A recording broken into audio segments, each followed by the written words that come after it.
So ligands can be classified into groups, and the classification can be done on a number of criteria. So the first criteria of classifying ligands into groups is charges. So ligands can be classified into groups based upon charges as neutral ligands, positive ligands and negative ligands.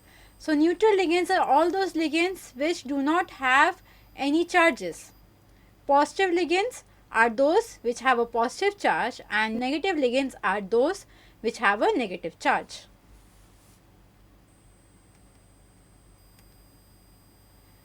The second criteria of classifying the ligands is on the basis of denticity. So this brings us to the question, what is denticity? So denticity is the number of donor atoms in a ligand that can bind to the central metal atom at the same time. Like if we talk about NH3, NH3 has only one donor atom, that is nitrogen, because only nitrogen has got the lone pairs which can donate to the metal atom. But if we talk about a ligand which is called ethylene diamine, then ethylene diamine has two donor atoms because it has two nitrogen atoms. So these both nitrogen atoms can coordinate to the central metal atom at the same time. They can form coordinate bonds with the central metal atom at the same time. So this is known as the denticity. That is the number of donor atoms in a ligand that can bind to the central metal atom at the same time. So when we talk about denticity, when we talk about a ligand having more than one donor atom, then that brings us to another topic which is known as chelation.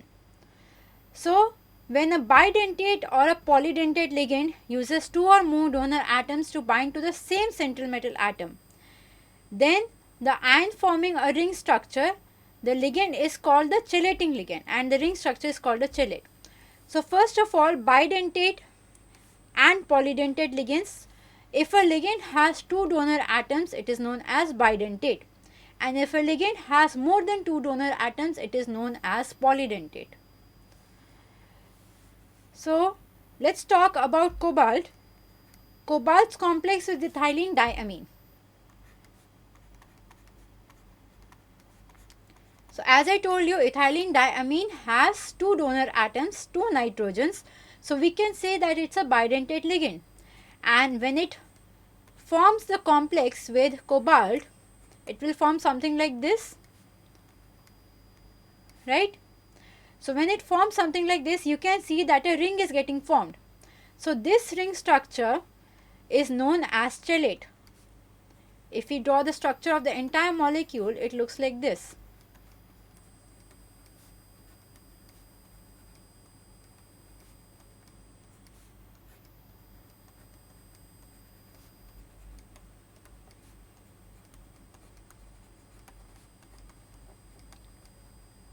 So this entire ring structure is known as a chelate, and because this chelate is formed because of the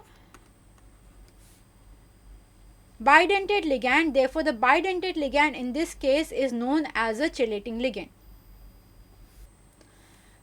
So ligands can be classified onto groups based upon the denticity as follows. So types of ligand, as I told you, they are chelating ligands and they are non-chelating ligands. So all those ligands from which ring structures can be formed are known as chelating ligands, and all those ligands from which ring structure cannot be formed are known as non-chelating ligands. So non-chelating ligands are basically the monodentate ligands. And what are monodentate ligands? Monodentate ligands are those which have only one donor atoms. So obviously if you just have one donor atom, you cannot form a ring with one donor atom. So they will be non-chelates. Whereas chelating ligands can be classified as bidentate ligands and polydentate ligands. And as I already said, bidentate ligands are those which have two donor atoms, and if you have more than two donor atoms in a ligand, it's classified as a polydentate ligand. So polydentate ligand can further be said to be tridentate, tetradentate, pentadentate, hexadentate, based upon the number of nitrogen atoms or the donor atoms it has. So donor atoms, it is not necessary that it will be nitrogen only. Donor atoms can be many other types. It can be oxygen too, it can be sulfur too,